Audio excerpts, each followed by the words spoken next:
Hey everyone, Mike here in the BFH garage. I have a 2010 JK on the rack. Today we're going to change out the gas tank skid, the OEM skid, and then we're going to put a rock hard 4x4 skid over the top of that. So come under here, take a look, and you're going to find out why we need to do that. As we come underneath this JK here, you're going to see that this skid has a lot of rust. This thing's about ready to fall out. The gas tank is, and so we want to make sure that we get this thing taken care of. I will with this guy on a regular basis. You can tell where he's bashed into the rocks. We need to get some more protection there for that gas tank skid, so we have to remove the OEM skid first, then we're going to replace it with the new one, and then wrap it in that, I believe it's a 3/16, maybe even a 1/4 inch skid from rock hard 4x4.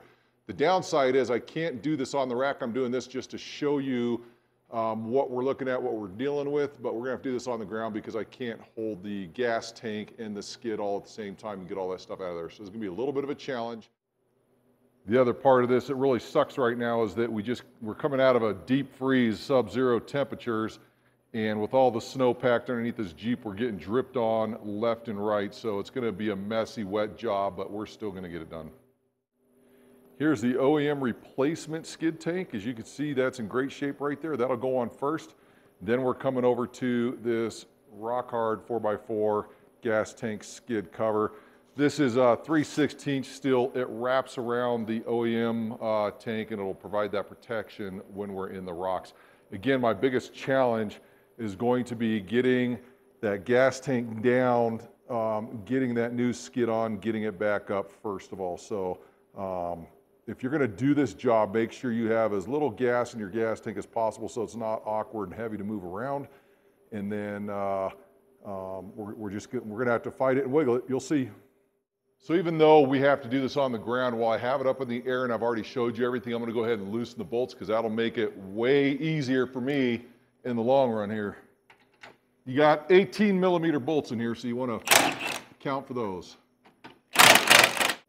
So while I have this thing up in the air, I went ahead and your canister here, you have a connection here that needs to come undone. You don't have to disconnect it up there. This one's good.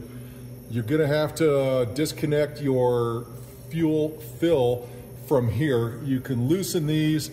This thing will twist. There's another one over here you gotta loosen too. And the thing is, it's kind of an entire work in progress to get all this stuff off here. It's a big pain in the butt. You have a fuel line here that needs to come undone, and that's just a push tab right there, and then pull that out. You don't have to worry about that back one. You see the back one there with the green connection? You don't have to pull that one, but you do have to come up to the front side here, and these are the ones that are gonna be a bear. You see how, let me see if I can show you from the other side here. These two right here need to be undone, and those are the push tabs. Let me come back here and show what they look like. Very similar to this one right here where it's got the push tab, so that green part stays on the fitting. You push those two tabs in, which releases this hose, and you pull that hose backwards, and that's how that disconnects. You don't want to break those. I've done that in the past on other Jeeps, on my Jeep actually, and those are designed to lock your fuel line in place so it doesn't come apart. So make sure you just pinch those tabs, that hose comes out, and the pinch tab part stays where you're pinching it. It does not come off with that hose on that side. So be real careful with that. You may even have to drop your fuel skid or your fuel tank just a little bit to get better access. If I wasn't on the lift right now, I'd be cursing a whole lot more than I already am, but I will get those off and we'll get this gas tank dropped. I want to take a second to just provide you with some information that's going to help you when you get this thing going here. So the connections on top of the fuel tank are really tough to get to. If you follow that fuel line up next to your transmission there's a clip that holds those lines in place. If you release those clips, or release them out of the clip I should say, you can drop your gas tank far enough that you can access these fuel lines here. I'm going to show you here in just a second what they look like and how they come apart, but they do come apart pretty tough. You really have to have some grippy fingers to get this done. Before you do that, the other thing I wanted to mention too is that you have a fuel pump relay or a fuse in there. You want to pull that fuse and then try to start the Jeep and let it go until it runs out of gas. What that's going to do is that's going to release the pressure, the majority of the pressure that's on that fuel line. That's really important. Even with that being said, when I release it, there's still fuel in there that comes out, not a whole lot, but enough that you don't want to have any open ignition sources there, I'll tell you that. But you want to get that out of there. On top of your gas tank, there is an electrical connection. That's just that, it's got the red tab you have to pull out, and then the push pin, you pull that out. I'll show you that. And you want to make sure you disconnect that. At least on this Jeep, your mileage may vary, but at least on this one, I was able to drop it all the way to the ground, then access that connection. The wire wasn't tied on anything or not anything like that. So that makes that easy. I'm going to bring it over here now and talk to you about these fuel connections real quick. So when you're looking at these fuel connections, you're going to see that it's this fitting right here. You have to push in on both sides and it stays with this line. The other fitting comes over the top on this side. So you have to push both of these in and then pull from the other side, and you have two different connections here. So this is what the other side of the fitting looks like. They just have them opposite where we're looking at right here. These can be a bear. They're very, very frustrating to get off, but I promise you, you don't want to break this part. That's what keeps your fuel line together. And remember, this fuel line is under pressure. So if you end up breaking this blue part right here, this clip, you need to find another fitting connection like that. Otherwise, under pressure, that line more likely will come apart. So keep that in mind as you're doing these. Be very careful. Going back to the electrical connection now, that's this one right here. You can see the white connector there, and that's just a regular, I think it's a 4 or 5 pin, whatever it is. It's got the push down connector in it. You push that down, it slides right off. This one was giving us a little bit of grief because it had a rock stuck underneath the tab that you're supposed to pull off. So if you're struggling with anything, look for something that's out of the norm, and that's probably going to be your issue. All right, as you guys saw, that old skid was beat to hell. That thing was beat up pretty good. So we have the new skid in, and I was going to do it all while I was sitting there on the ground, but for video purposes, I decided to go ahead and put it back up on the lifts. That way you guys see how all of this goes. So when you get this new OEM skid up there, make sure you make your electrical connection, your fuel connections. You want to make sure that you reconnect your connection to your fuel pump, your fuel filler line. All that stuff needs to get reconnected. Double, triple check. Don't forget, if you disconnected the lines from the bracket up here, you want to get those done as well.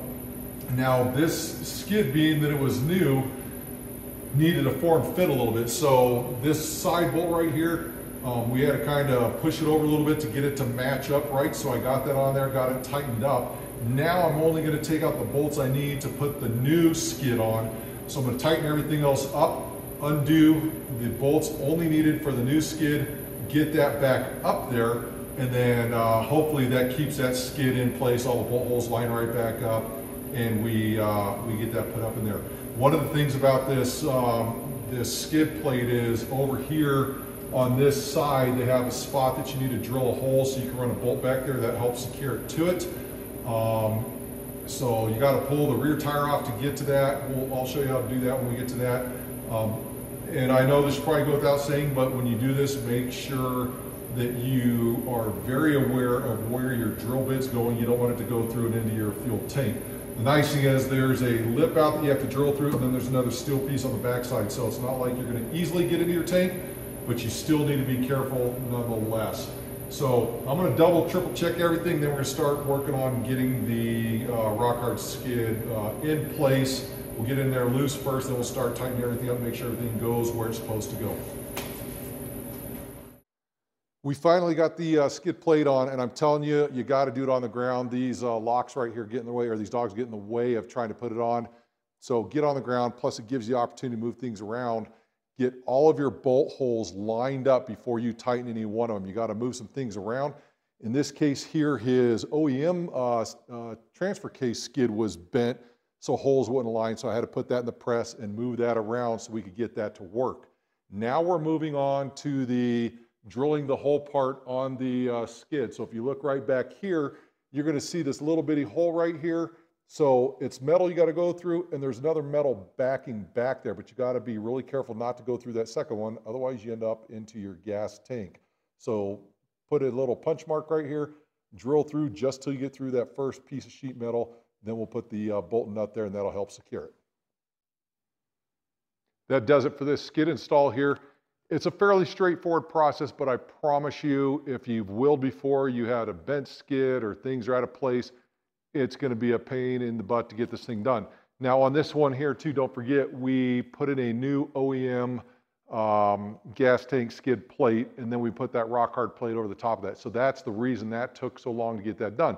If you're only doing the rock hard skid plate, this job I would anticipate could be done less than an hour. That'd be easy. But if you have to drop the tank like we did to get that other skid plate on there, that changes everything. So take that into account.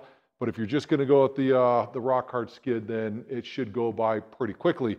Again, make sure when you're drilling those two 3/8" holes to hold the skid up on the either side of the gas tank there, you make sure you're not drilling through into your gas tank. I know that's pretty obvious, but I know people have managed to do that somehow. Other than that, come on over and I'll show you what we have completed, what it looks like.